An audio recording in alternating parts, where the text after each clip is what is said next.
welcome to the next episode of Beyond Reps, the truth of getting shredded. But first off, before we jump into how Charlie's doing like we normally do, I just want to give a shout out to our 28th follower on Instagram, RD Feet. I believe I'm pronouncing that correctly. I've had a look at your profile. I think your name is Romeo. Hopefully you're not a bot, but really appreciate you being the 28th follower to follow Beyond Reps. You're an early adopter of the pod, so that's got to be commended. And if anyone else wants to be shouted out with the pod, then make sure that you're following us on Instagram. It's Beyond Reps Pod, and every week we will give a random follower a shout out, or certainly when we hit a milestone. So make sure you're following the pod. Now, Charlie, how are you? I am all good, mate. Very excited about the new followers coming in. Obviously, the more content we put out, the more people engage with it, the bigger the podcast gets. But yeah, it's always appreciated following, sharing, liking, enjoying the pod overall, and hopefully we can give some value. But overall, I am all good. So before this pod episode, I did just hop on a call with my coach and we just ran through the plan for peak week. So it's kind of timed perfectly in the sense of this episode is talking about getting shredded. My photo shoot is in a week and a half's time, so we were just discussing the plan leading up to that. And yeah, I'm feeling good, feeling relaxed now that there is a plan in place, and I know the end is in sight, although the end's not in sight because I do have to control the rebound afterwards. But yeah, obviously just talk about our experiences, both me going through the photo shoot, Jason getting shredded for a bodybuilding show, and our different experiences, highs, lows, our reasons for, and just kind of everything we experienced in between. So yeah, I'm looking forward to getting into it. How are you? Yeah, all good, mate. I've just been quite busy, obviously, with work and things like that, but training's been going well. I definitely should be probably a little bit leaner than I am right now. I'm just down to sub 90 kgs now, so I'm about 89.2 or 3. I've implemented doing 30 minutes of low intensity steady state training on the bike twice a week now, getting into a good routine with that.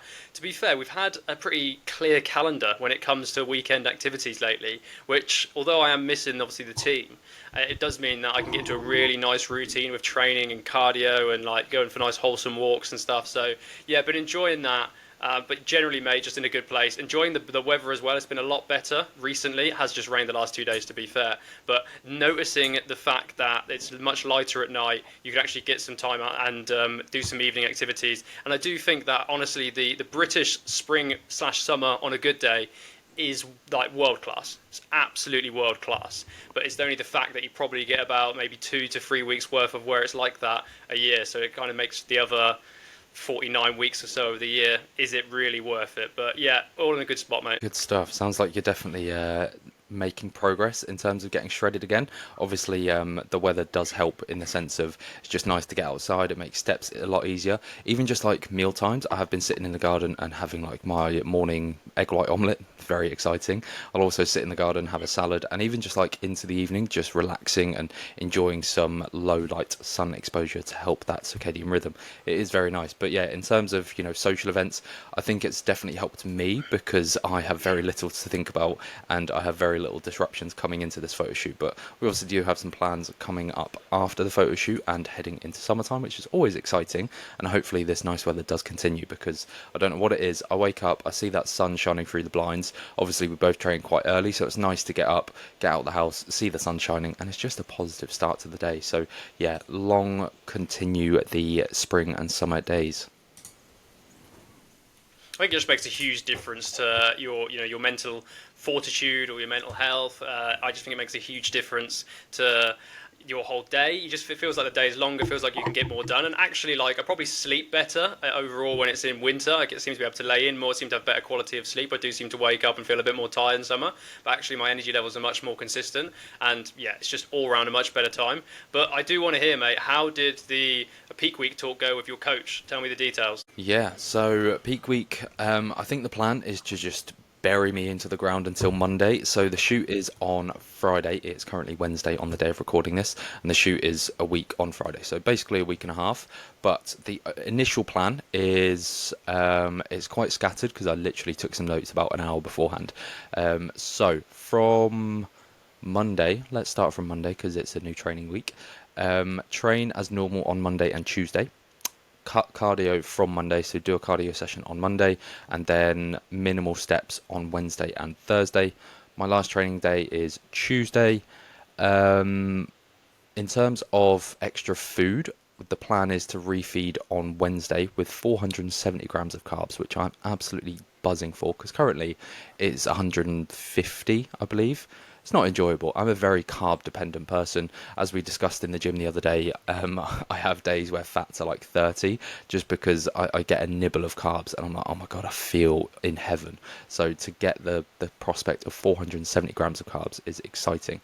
And then I think based on previous refeeds we've done 660 grams of carbs, which is quite a lot. I end up feeling very puffy, a little bit bloated the next day. So we're going to do the one refeed day and then back to normal calories, which is currently 1900, just low activity on Thursday. But we're going to see how I actually look. So do I look puffy? How's the midsection looking? And how am I feeling overall? Because obviously going into the photo shoot, we don't want to refeed on Thursday as well, and then with the shoot on Friday be bloated and just puffy and just not looking very good. So it might be a case of I send Paul some videos and some pictures of how I'm looking Thursday, and he's like, yeah, you look fine, add some more carbs, but that is going to be like figuring it out as we go along. In terms of the actual shoot day, just a normal breakfast, a little bit smaller, just because I'm driving there the morning of. The shoot is at 9 a.m. It's in Nottingham, so I've got a 2.5, I'm going to say 3 hour drive because it's Lincolnshire roads on a Friday morning. So I'm going to have to leave at like 5:30 just to be on the safe side. So I don't want loads of food sitting in my stomach, but then minimal water, just sipping on some fluids both the day before. From Thursday midday, no fluids, just sipping up until the shoot essentially, just to make sure that again I'm not holding any water, because as noticed from my refeeds, I hold water like a sponge and it's not very nice. But it probably doesn't help that I do drink a lot anyway. I do feel very dehydrated a lot of the time, so I do just gravitate, and I think I probably sink 5, 6, maybe 7 liters of liquid a day, just based on like a pint of water in the morning, 2 bottles of water in the gym, and then pints of squash, cordial, Monster, coffee, a lot of artificially sweetened beverages at the minute, which is always exciting. Increased salt intake, but other than that, that's pretty much it. And then post shoot, bump calories up to 3,000 just to put me in a bit of a surplus. So, hunger's not too much of an issue, although it will be an issue because currently I want to eat everything in sight. But that is like the brief overview of the peak week. I need to kind of rearrange everything. Training is from Tuesday onwards. No, not Tuesday onwards. Monday, Tuesday, it's just stripped right back, 2 sets, 3 to 4 reps in reserve, not pushing to failure, just more like pumpy stuff and kind of trying to remove any fatigue. And then I believe I said it, but Wednesday and Thursday, steps drop from 12,000 currently to 4,000 as a maximum, probably even less, just to mitigate any fatigue going into the shoot. And that's pretty much everything. I don't think I've missed anything, but it's all just scribbled on a page right now, so it's a bit all over the place. So I do apologise for the listeners, but if that was interesting, then I'm glad you enjoyed it. What are your thoughts on that, Jason? Obviously, you've peaked previously, so it'd be interesting to get your understanding of it. Yeah, I think it's excellent his approach, how he's considered your individuality when it comes to the refeeds that you've had previously. That's really, really good coaching. So he hasn't gone with like a cookie cutter plan of, throw in 600 carb because all of my clients have 600 carb and that looks great on them. He's actually tapered it backwards a little bit and considered your personal circumstance, which is that you've tried to do a 600 plus carb refeed before, didn't have a great result with it. So you actually look quite bloated. So yeah, I think that's fantastic how he's progressed you over this period in terms of the prep, and how he's already pre-experimented with like mini peak weeks, which are effectively refeeds, and how he's ran that. So seems really detailed from that point of view and very tailored, which I think is fantastic. I would say that, I'm no expert whatsoever. I've peaked twice, I've competed twice. I did have like an IFBB Pro coach do my peak week. I personally adjusted the second one myself because I didn't feel like the first one was as effective as it could have been, given my individual circumstances. Long and short of it is, there was no leg volume in there for me for my peak week, considering I was doing bodybuilding and like not a photo shoot or men's physique. I needed my legs to feel switched on. When I was on stage, my legs didn't feel switched on my first show. My second show, I threw in a leg day probably 3 to 4 days prior to the actual show, and they felt a lot more switched on. And you can see from the photos, if you go back on my Instagram, that was the first timers class that I won, and the Two Bros show, they definitely felt a lot more switched on. So yeah, I would say that in terms of your peak week, It seems that he having just the 2 sessions Monday, Tuesday, and then having no activity Wednesday, Thursday, and then the photo shoot on the Friday.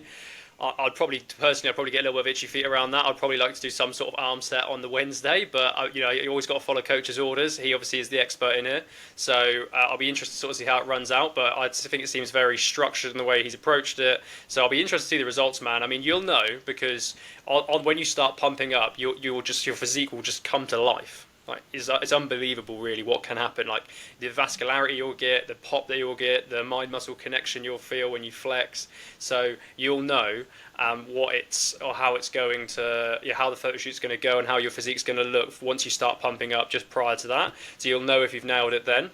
You'll also know that on the morning beforehand. So what I like about it is how he's pumped some carbs in. He's then allowed like a day or two to settle the carbs prior to the photo shoot. So that's something that I'm a big fan of, actually, because I think sometimes what coaches can do and what I've seen people do online is they can push the carbs too late or too close to the photo shoot, and then the client ends up having quite a lot of like food undigested or just going around their system still, so therefore they can look like a bit bloated or a bit watery.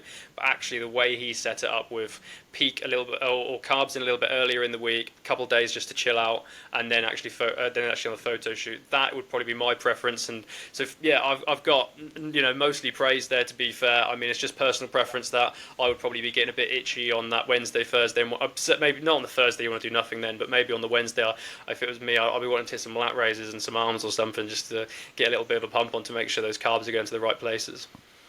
Yeah, absolutely. I think from my perspective, I'm just looking forward to easing up a little bit. My body is feeling battered. Like even today is a rest day and it's cardio, but I just feel so fatigued. Legs are heavy, hip flexors are battered from all the steps and the cardio.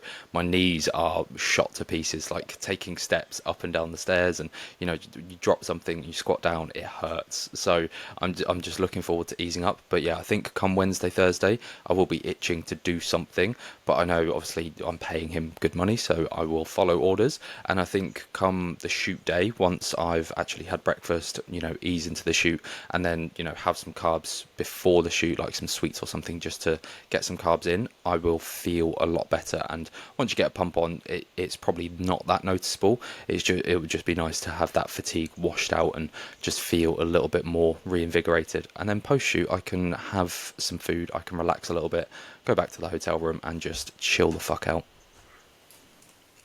I mean, I'm looking forward to seeing the post-shoot rig. That once you've had the carbs in your system, yeah, you might not look quite as like defined, but actually like the pump is ludicrous, the vascularity is ludicrous. Remember, I had Five Guys post my first show, which is WMBF Supernatural show in 2022, and the next day woke up and like my calves, out of all the muscle groups, my calves were just like ludicrously like knotted, almost like varicose veins. I don't know varicose veins, but they almost looked like they had that because there were so many carbs in there, and I was just like, wow, this is ridiculous. Didn't even train legs or anything. So yeah, that'll be a fun experience for you, mate. I'm excited for you. Yeah, I'm definitely looking forward to. So on the shoot day Friday, we're gonna go for some food afterwards, just chill out. I'll then go back to the hotel room because we're like doing a little event on the Saturday, and then I will come home the Saturday evening. So I'm then gonna go to the gym Sunday. Nothing too crazy, just get a little pump on, get a post session shot and just kind of see how I'm actually looking with all the carbs in me, and with a good pump, some lighting, hopefully the tan's still there and I can actually look relatively presentable. Try not to overdo it with the food consumption Friday and Saturday, but obviously I'm already thinking about the pizza and the burgers and the chips, so I do need to rein that in a little bit. But yeah, I'll probably just have like a pizza in the hotel room and just chill out and relax a little bit. So I'm hoping the carbs go to all the right places and the midsection stays a little bit. But we did have a chat about, if you do want to put on some muscle, you have to accept that the abs definition is going to lose it at some point. But also my midsection is very mediocre at best, so that is something I'm going to talk about in my experience. But yeah, the midsection does need some work, and I'm prepared for that to disappear so I can remove the feelings of fatigue and lethargy and just get back to normality and just feel strong and shift some weight again. I can't wait to keep you accountable on the pod. I'm going to be asking for weekly updates about how the post-show windows going and what you're doing with your food, because I think that is one of the biggest opportunities or risks. I would say not even opportunity, I'd say risks, because it can go wrong. You can be ludicrously bloated. I've had some bad experiences of that personally, but yeah, I think that's the one that you need to really keep control of. But look, mate, this pod's really kind of a bit of a documentation of the status quo of where you are now. So something that I probably wish I did when I was competing in 2022 was probably to really sort of go into granular detail about the truth of getting shredded. Something that I think a lot of people look on Instagram and they see ridiculously lean physiques. They see people who have full 6 packs, 8 packs, whatever. But generally, they need to be conscious of the effort that it takes to get there, and also like the risks. So, Charlie, I'm going to hand over to you to go into hopefully a really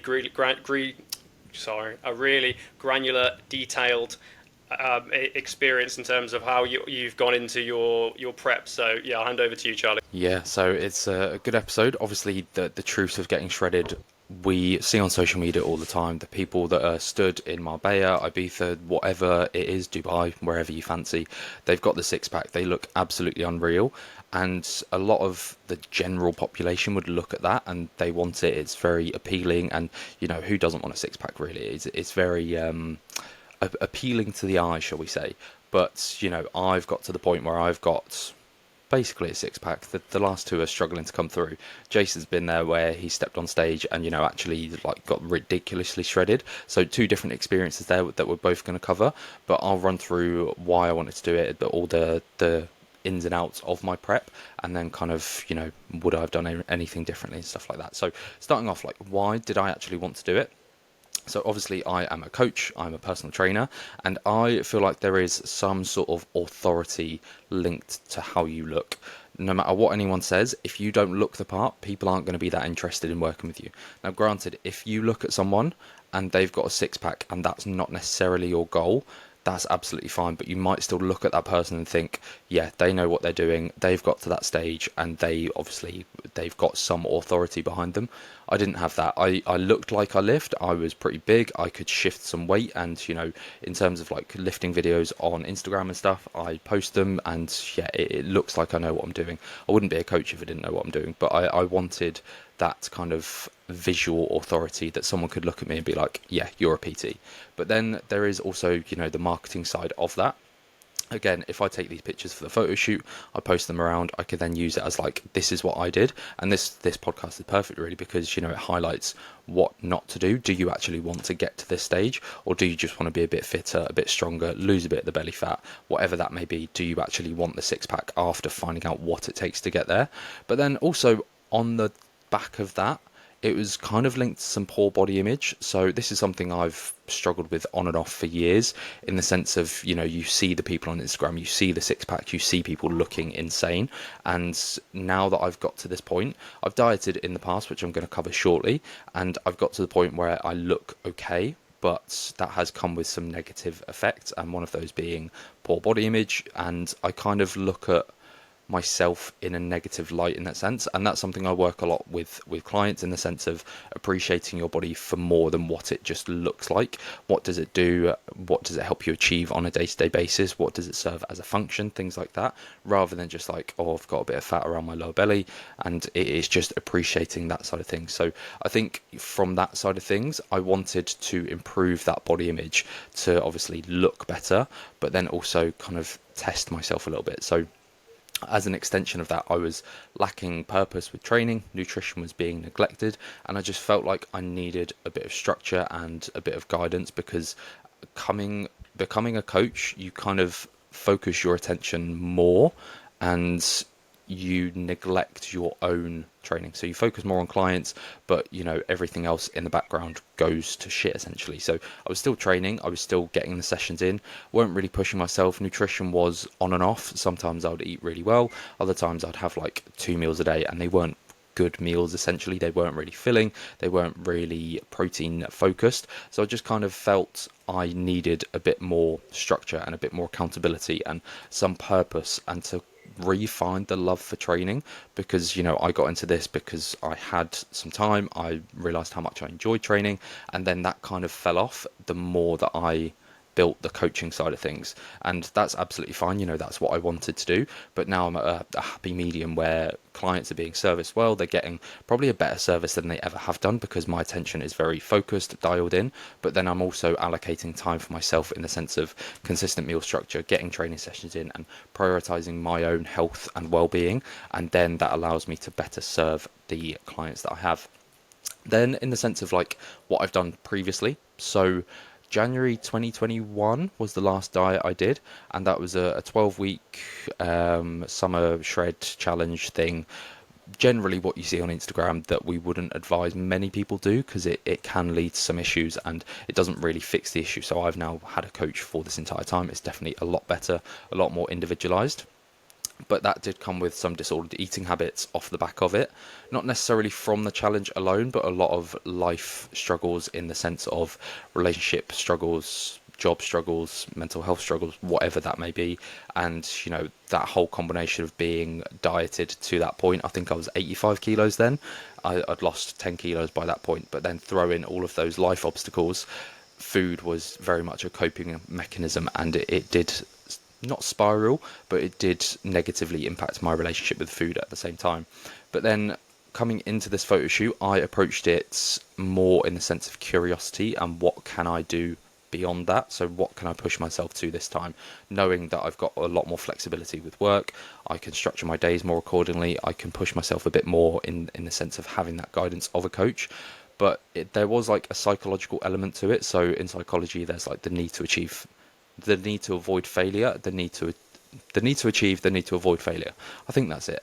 And I've got like a very high need to avoid failure. I won't do something if I think I'm going to fail at it. So I was very anxious about that. Even getting into coaching and posting on social media, I put it off for so long because I didn't want to fail at it. I didn't want it to be another thing that I was like, okay, I've signed up for this photo shoot. Yeah, let's do it. And then 6 weeks in, I'm kind of sacking it off. But I approached it in the sense of if you do it, you don't enjoy it, it doesn't work out, you start to notice these disordered eating habits coming back in, then just sack it off. You are an adult, you can make these decisions.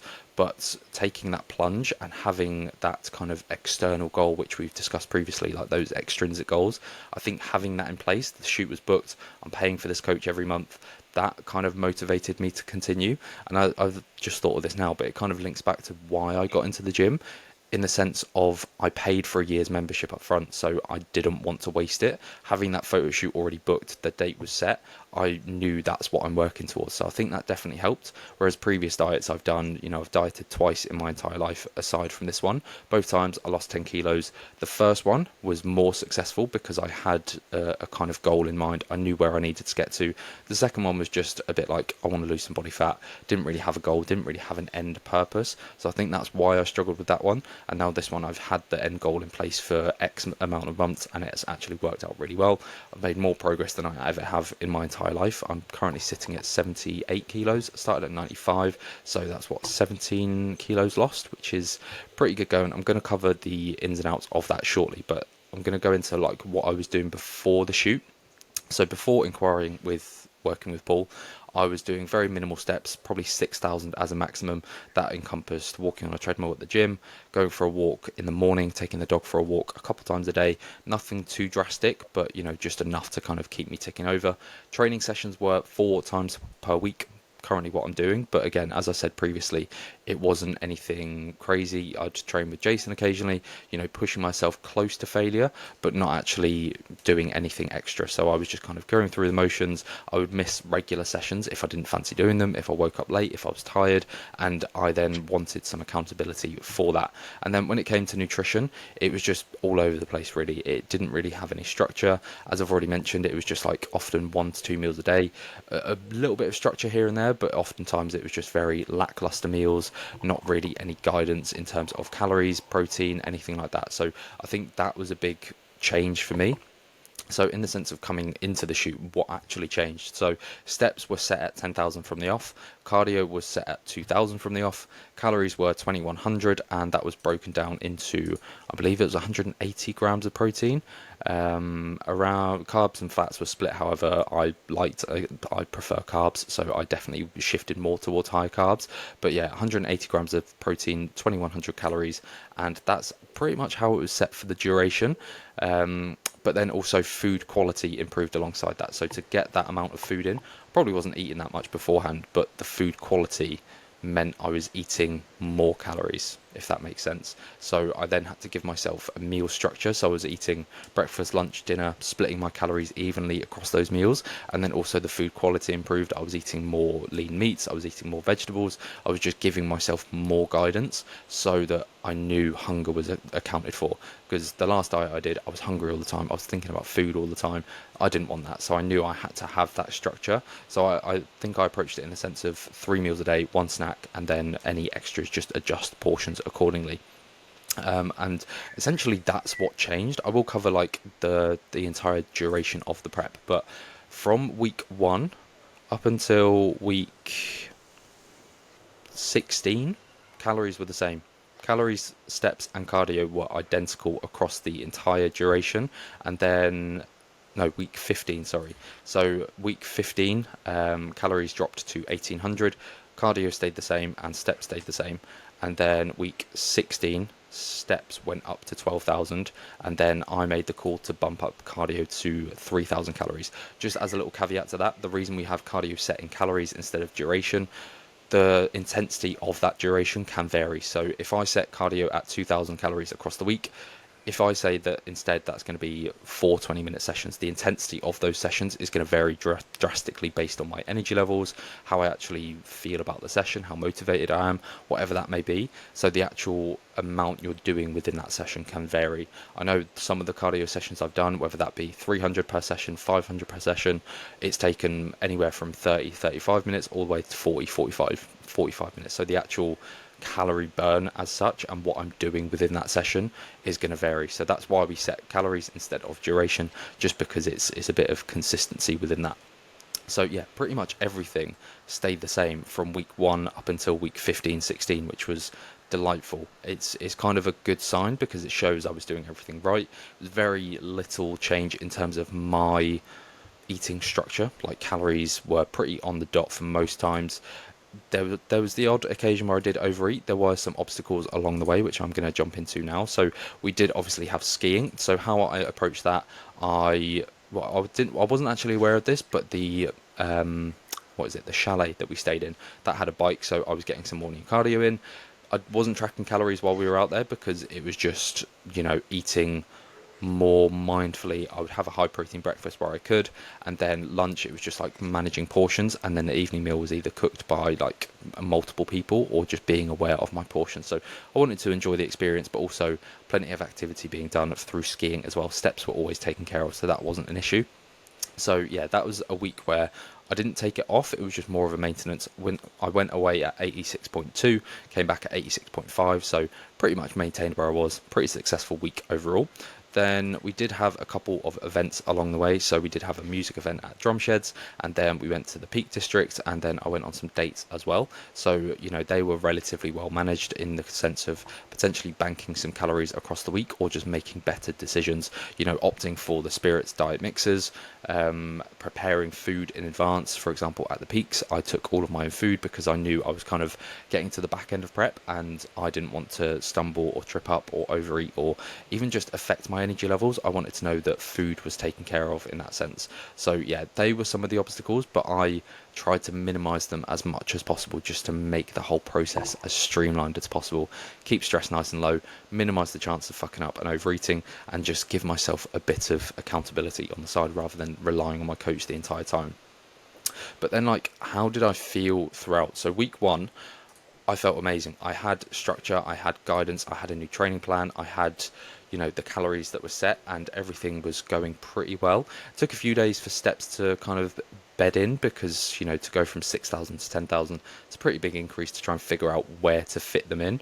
But then nutrition was relatively easy. I was eating similar meals. It was just, as I said, improved food quality and actually giving myself more structure, removing the baked goods as frequently as they were. I'd still allow myself to have something if I wanted it, but, at the rate that I was having them previously, it probably wasn't very conducive to fat loss. So yeah, in terms of food quality, meal structure, that definitely improved how I felt. I think the first week I lost a kilo straight away, and the rate of loss from week 1 all the way up to now, it's probably been about 1 to 1.2 kilos per week, which is pretty good going. Like, it's very rare that that happens, and I think that's just down to showing up, doing the work, sticking to calories, giving myself very little excuses to not do the thing. Steps were done. That I haven't missed a day of steps. Cardio has been ticked off every single week besides the week of skiing. And, there was the odd day where I did overconsume a little bit. Like, I had a Mars bar in the Peak District, which tipped me over, but my steps were doubled that day. Obviously, we went away skiing. I maintained, and, I've just kept things very consistent without any excuses. Like, I see it all the time. They're like, oh, I overate because this person offered me this. I overate because, I just had to. I had no other choice. I gave myself no other option but to make the right choice, which definitely helps. That requires a bit of. I actually thought about this yesterday. You have to be selfish to be selfless. A lot of people think that saying yes to someone offering them a biscuit or a muffin or something, you're pleasing them, but you're not. They don't care if you take the muffin or not. You're just saying that because you have these people pleasing tendencies, but you have to be selfish in that sense. You've got your goals in place. I know that having a muffin, having a cookie, it's probably not going to derail me too much, but that might then affect my hunger. It might then affect my mentality in the sense of my relentlessness to pursue this goal. And it might seem a bit extreme to some, but I've obviously got this goal in place. I want to achieve it for my own reasons, and I don't feel like I've overly restricted myself. I'm eating regularly. I'm eating big filling meals, things that are nourishing me. Hunger's not really too much of an issue. And the other day I had on the Lidl app, you get like free baked goods. I saw that, I was like, I want to make the most of it. So I went and got a Belgian bun, fit it into my calories for the day. I actually sat with it and I savoured every last bite.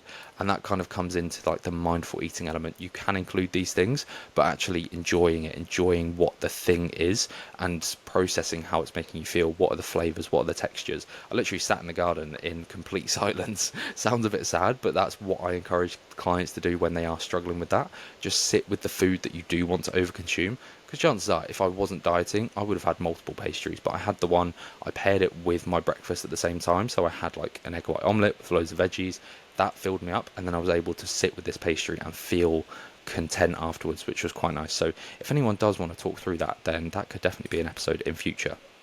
And I guess like where I'm at now, so a week and a half away from the shoot, the last 2 to 3 weeks have been a struggle. So basically up until week 14, 15, it was all going relatively smoothly, but then the aches, the pains, the fatigue, the calorie drop, that all then affected me, and I did start to feel a bit lethargic. Food focus definitely increased. My algorithm on TikTok and Instagram is just all food at the moment, which is very interesting, but I can say no to food. I don't actually want it. It's just like those underlying thoughts and feelings, because there is like that starvation mentality. Your body wants more food. Your body doesn't want you to starve, essentially.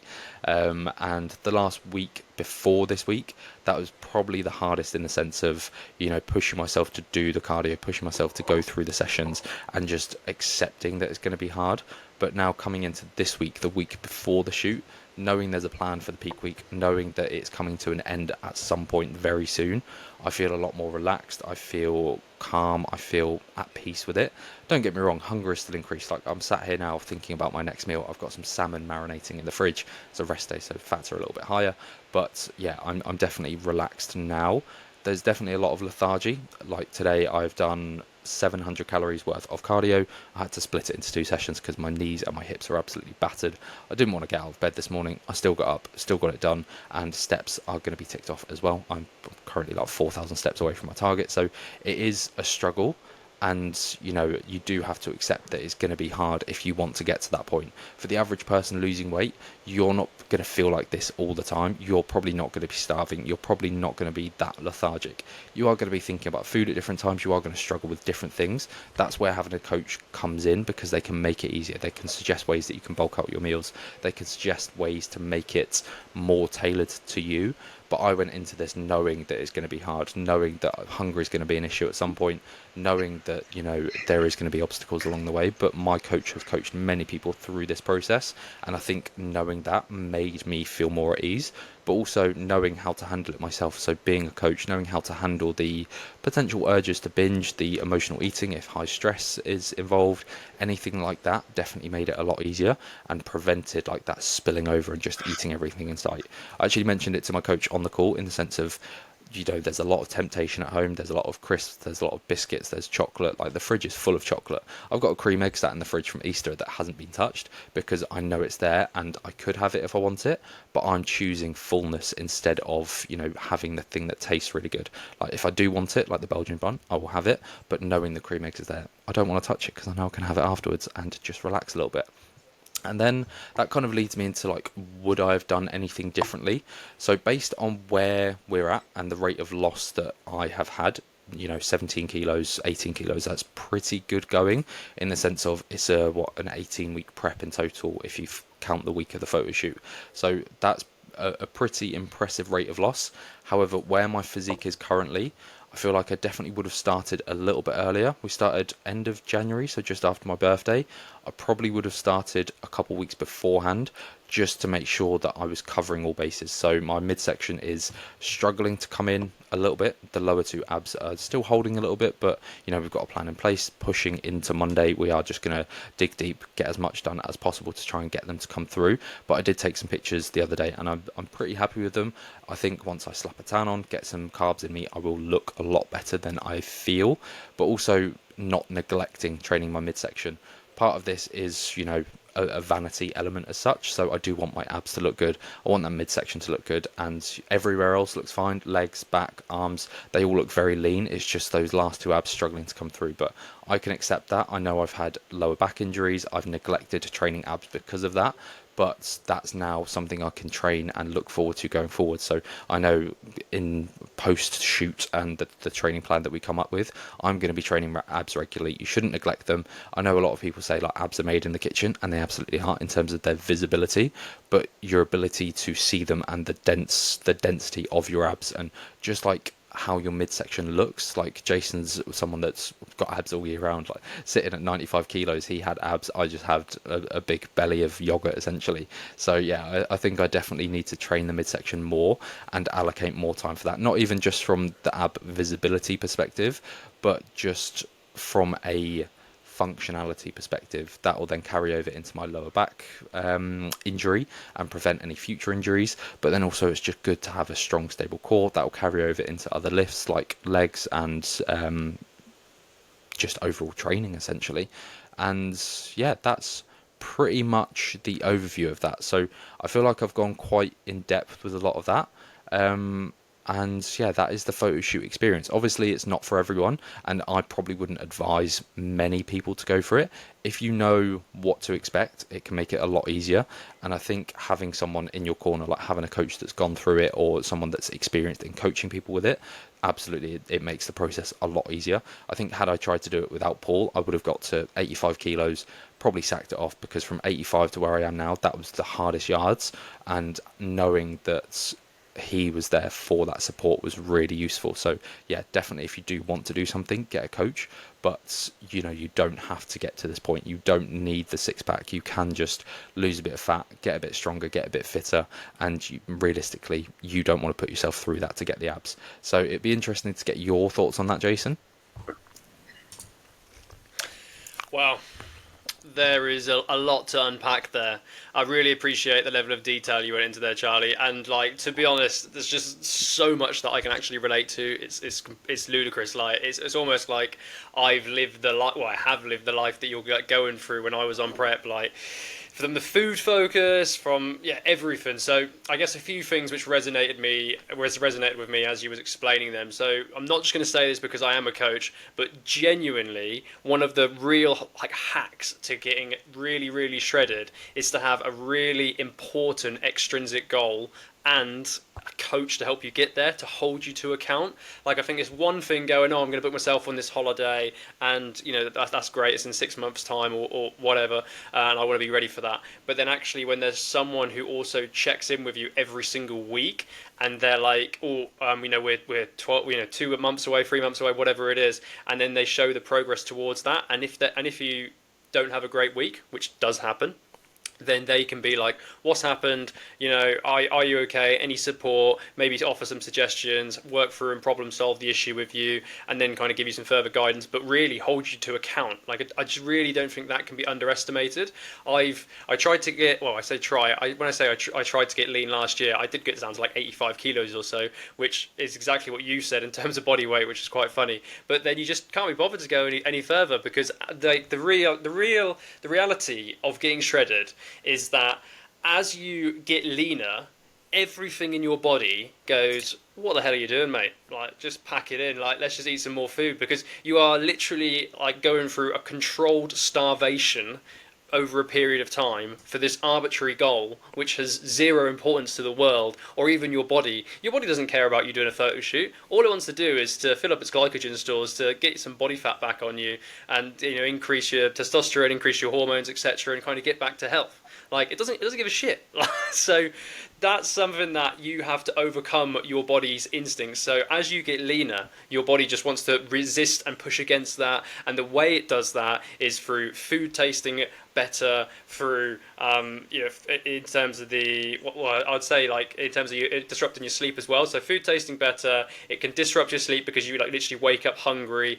The food focus is one that's really big for me. So like during my own prep in 2022, I would often go out for a meal with my partner, and we would finish our food, and my food would consist of chicken salad with extra chicken, basically, and like a really bland sauce, and then she would have like generally like a chips or a burger, whatever she would want, and I would be watching every chip go to her mouth, and I'd just be looking at it, and then she would stop eating because she never finishes her meals. And I would go, are you finished with that? Like, immediately. And I couldn't even control it. And then I'd, like, treat myself to, like, one chip or two. And I'd be like, oh, my God, it tastes so good.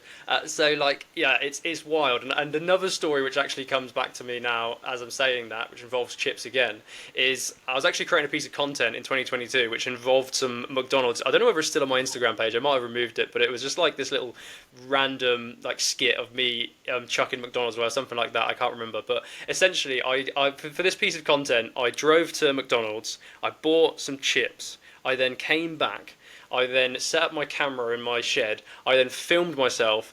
It was like having chips and a burger, but I didn't actually eat the burger. I took a bite into it for like this bit of content, and then I spat then I stopped the content, I spat the burger out and didn't eat the McDonald's, because I was that focused on achieving my goal. And even though like there's the food focus in terms of like you really want to have some carbs, you want to take food off your missus's plate. There's also this overarching goal that you've set yourself where you need to be ready. And for me, I was going to step on stage. I didn't want to look like an idiot, to be honest. Like, I was really worried that I was going to go on stage and I was going to be like, man, I'm still pretty fat, like, compared to these guys. And obviously I wasn't, but yeah, I mean, just so much there that I can relate to you.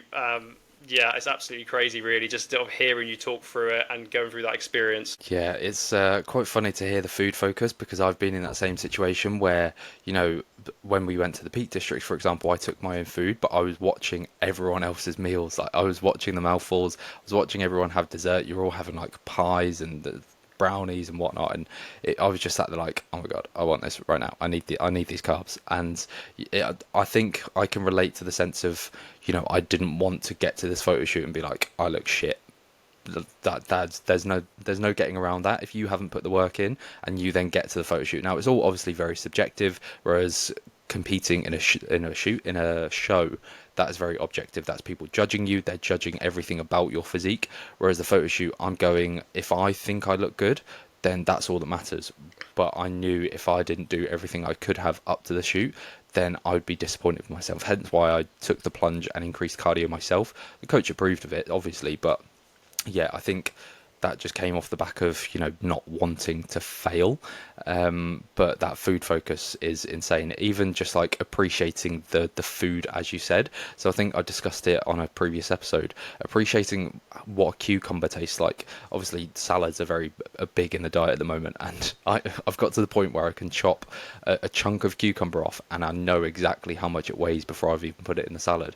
But even just eating a slice of cucumber it just tingles my taste buds, and I absolutely love it. It sounds quite sad because post photo shoot I'm probably not going to care, but right now I'm appreciating every tomato, every onion, every slice of cucumber, whatever it is. So yeah, the food focus is definitely high. That's something I'm looking forward to fading off a little bit, but it'd be interesting to get your experiences of going through the bodybuilding prep, because obviously getting photo shoot lean is one thing. You see your abs, you see a lot of definition, you're very lean, but then to go from where I am now to then be photo shoot lean, I'm probably looking at another 5-6 kilos to come off, which would be a slog. Like, that'd be hard to get to that point, and obviously you've got to that point yourself. So I think it'd be good to have that comparison of where I am to where you got to.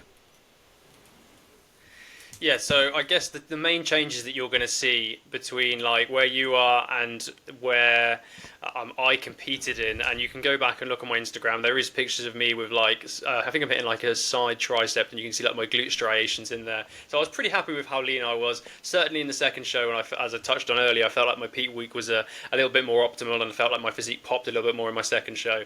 But I would say that it's basically where you're at now with food focus, with how tired you feel, with the joint pain, etc. It's like that times like 10. Like it honestly is. And I just remember I was so incredibly caffeinated, like most of the time. I basically would wake up, I would have a coffee upon wake, I would then have a pre-workout, and this is, I'm talking like 30 minutes between these. And then I would go into the gym, which at the time I was training at home, which is ludicrous looking back at it. And I would hit my session, and my performance in my session was absolutely abysmal. Like, I've got some, like, these are embarrassing numbers for me for context. Obviously, everyone's got their own records and all that sort of stuff and their own stats. But yeah, so some of the numbers. So previously, when I was on a bulk, I squatted like 185 for a 1RM. I'd hit like 150, 160 for like 5-6 reps back squat. I'm referring to here. Like when we're talking, bearing in mind it's actually ludicrous that I was even squatting at so close to the show, because the joints were just falling apart. But anyway, so I was literally back squatting 80 kilos for like maybe 6 to 8 reps, and it was just, I was just like, I didn't even like feel myself. I was basically just like some skeleton that walked into my little outdoor gym, put some weight on his back, did some squats, was incredibly caffeinated, got some like minuscule pump going on.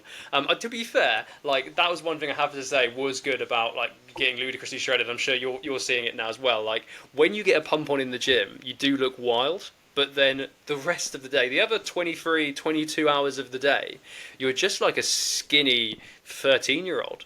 And it's really hard to like cognitively to process that, I think, because I'm used to weighing 92, 93. I think it was like 92, 93 when I started this prep, which was at the basically the start of 2022 or so when I started it, maybe like winter 2022. And I was 92, 93 kilos, went all the way down to 77.5.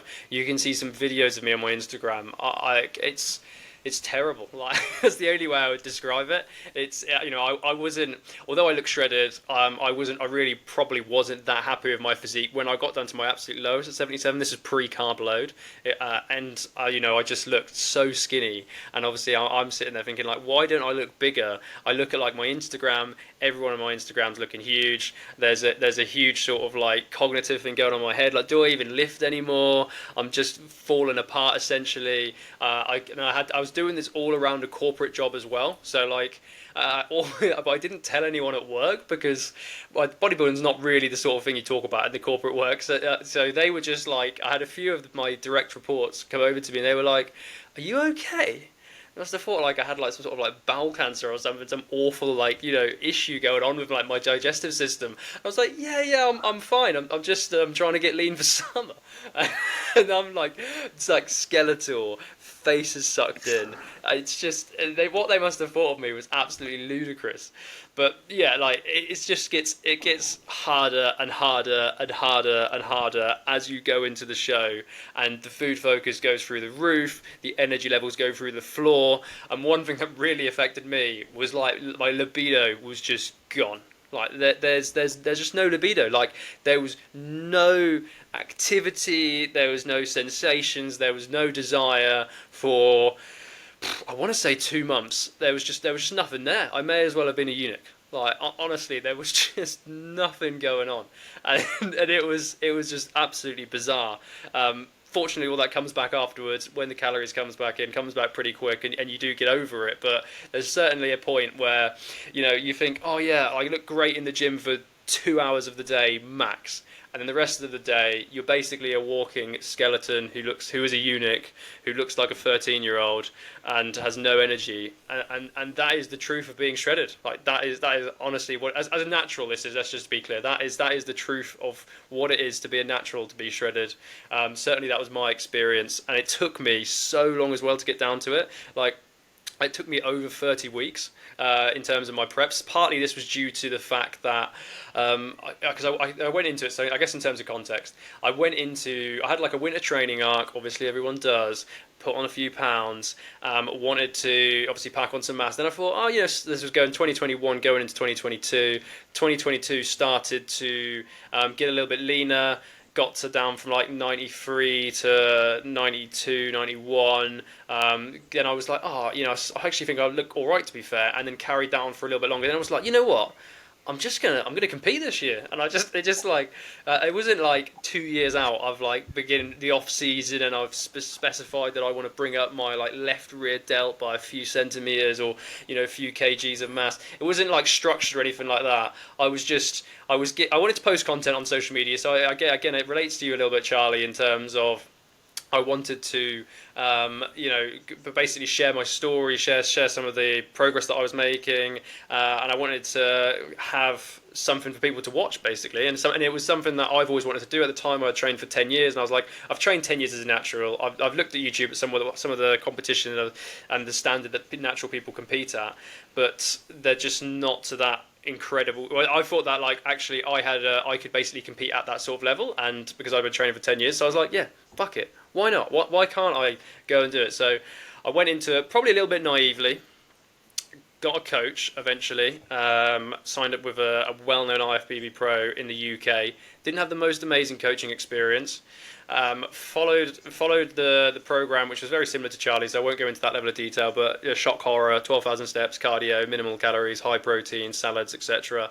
And then it literally takes so long to get yourself into show condition, and it was also partly to be impacted from the fact that the shows that I picked, there's not loads of, the UK bodybuilding scene is relatively dead, like, to be honest. Like, there's literally like 2 or 3, by the time I did it anyway, there's like 2 or 3 organizations that have natural shows, and we're talking like maybe 2-3 natural shows a year, and that's not per organization, that's like in total that you can really compete at. So by the time I decided I want to compete, it was too close to one show. I knew I wouldn't be ready, so I had to pick shows later on in the year, and then you're just prolonging that period, which is good in some ways because it allowed me a lot of time, but also actually it was really challenging because I had to stay consistent on my prep for that period of time as well. So very challenging, to be honest. So yeah, there's a big difference between, I'd say you probably needed like another 5 weeks or so to get from where you are now to stage lean, maybe a little bit longer, but it is a real challenge. Yeah, absolutely. And I think I can definitely relate to the sense of just feeling like a small little teenage boy. I'm quite fortunate in the sense of a lot of my lifts haven't regressed that much.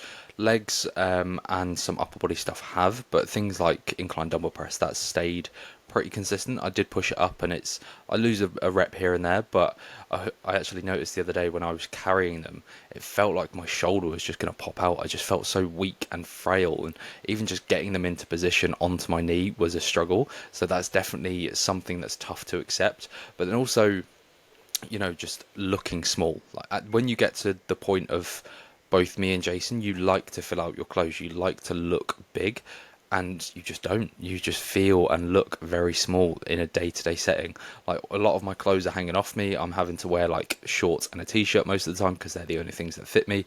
Even the t-shirts are hanging off me. Like, a lot of my trousers don't fit. I have to tighten them really tightly, and underwear as well. It's just very hard to accept. But yeah, it's quite funny the difference between going from photo shoot to stage lean, because you get the aches and the pains which are expected, but then there's the things you don't think about, the zero libido. I'm quite fortunate in the sense of I don't have to think about that. I haven't been in that situation where I need to have a high libido for a good couple of months now. So yeah, it's like I probably could, but I just don't need to. and my focus is elsewhere. But that's obviously something you do have to accept. I mean, if you're a female, when you get to that point, there is also your period you have to factor in. You know, I've heard of many stories of female competitors losing their period and their menstrual cycle just goes out the window. And obviously for us as males, it's relatively easy to get our libido and our sex drive back. But as a female, to get your period back, it's a lot harder. So it's definitely a grind to get to where I am. But then to go to that stage lean is a struggle. So when you see these bodybuilders, when you see these people on Instagram that look absolutely unreal, there is an element of they are injecting questionable substances, which we've discussed on a previous episode. So you have to factor in that that is going to make their journey a lot easier. It's not going to, do the work for them, but it's going to make the process much more sustainable. But, we've got to the point and, it's just not realistic to maintain that. So, yeah, that's definitely something to factor in if you're considering it. But just seeing those two sides of the coin and understanding that it's not a walk in the park. Obviously, for me, it's been easier because I didn't have that corporate job. I didn't have that setting where I had to, be very regimented in, like, I've got to be in this place at this time. I have the flexibility to fit cardio in. I can go for a walk whenever I want. I can have the set meal times and stress is relatively low. But, life has its curveballs and we all have our struggles, and that's definitely something to factor in the sense of just dieting overall. But I think getting to this point isn't realistic for a lot of people, but it's definitely possible for most people if you wanted to. Yeah, I'd agree with the point you just mentioned there in terms of you can't maintain being shredded. And to be honest, you don't want to maintain being shredded because, like, genuinely weird experiences of being shredded. Okay, so I would go to a restaurant, I would sit down, and within like 5 minutes, my bum would start hurting because I can literally feel my hips digging into the seat, and I'd start having to put cushions underneath my seat, or I'd have to start wearing, like, rather than wearing like really skinny sort of thin shorts, I'd have to wear like jeans or something a bit thicker, or maybe joggers, to make sure that my bum didn't hurt when I sat down. Another really weird experience. So on your foot, you have like some padding on like the sole of your foot, and you don't notice it on a day-to-day basis, but that basically provides a little bit of cushion so that when you walk, you don't feel the bones in your feet. So with me, when I got shredded, I would walk and I would literally feel every bone or every toe in my foot, which was an extremely bizarre experience. So not only is it hard to maintain a shredded look physiologically, and it's also just hard to maintain it because it's just painful. It is just plain painful. You don't want to maintain it, especially as a natural. You're absolutely dive bombing all of your hormones. You'll lose muscle mass. You'll lose your sanity, to be honest. So I would actively discourage anyone from trying to get shredded unless they genuinely really want to compete and have a good reason, and they truly understand what it's going to take, and they've got an external goal that they're working towards, and there's a reason behind it. If you're just a Joe Schmo off the street and you go, oh yeah, I want to be shredded, I want to get the 8-pack or whatever, then actually you'll find that with a solid training program, good nutrition, putting in some years underneath the barbell or the dumbbell or in the gym, and actually build a solid physique. Get yourself to like a nice beach lean stage, which is when you've probably got like a 4-pack, maybe a 6-pack, depending on your midsection genetics, depending on how you've trained abs, and then you actually still got, you don't have shredded glutes, you don't have ludicrously vascular quads, or I'm just referring to areas where typically more higher body fat is stored. So obviously individual variability there a little bit, but you don't want to get to that stage because there is a more optimal ground, and that is being beach lean. You can still, beach lean effectively is you take your top off at the beach, everyone goes, that guy's pretty lean, he looks pretty good. And you're looking a little bit of vascularity in the arms, a lot of definition in the midsection, some definition on the back. You don't necessarily have love handles, but we're not talking ludicrously shredded glutes or anything like that. So that would be my advice to anyone that wants to go get shredded. Is first off, let's go get you beach lean, because once you get beach lean, as we've discussed, if you try, the more you try and dig deeper, the worse it is.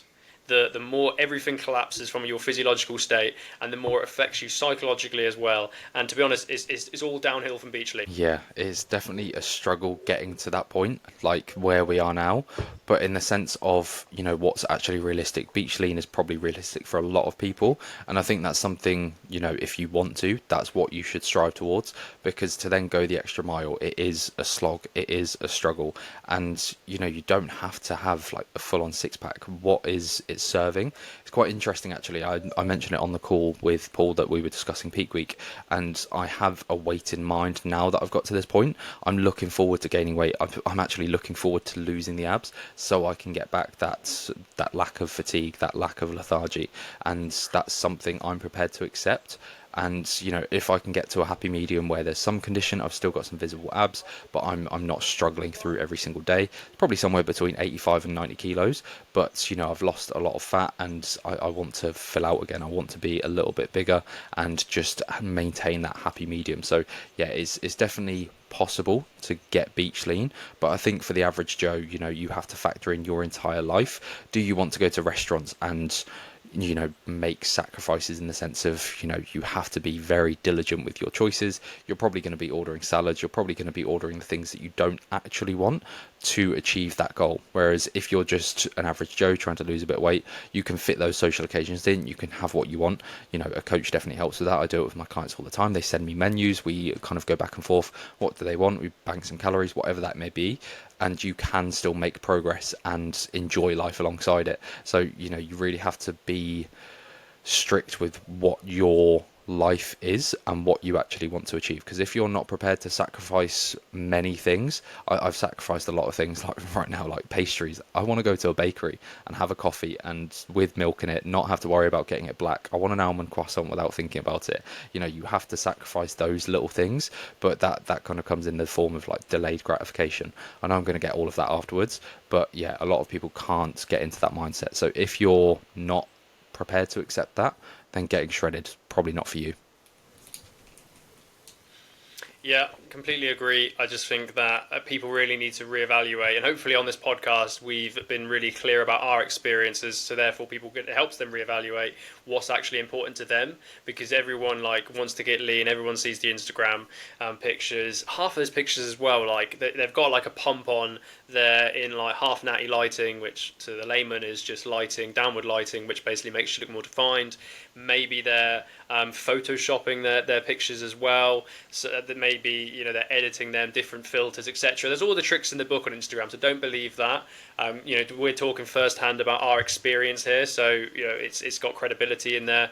I'd really encourage people to reevaluate what their actual what they get joy out of in their life, because essentially you will be affecting it's not just your physique or your psychological state or your mood or anything like that. Actually, you need to think about the impact on your partner's mood as well.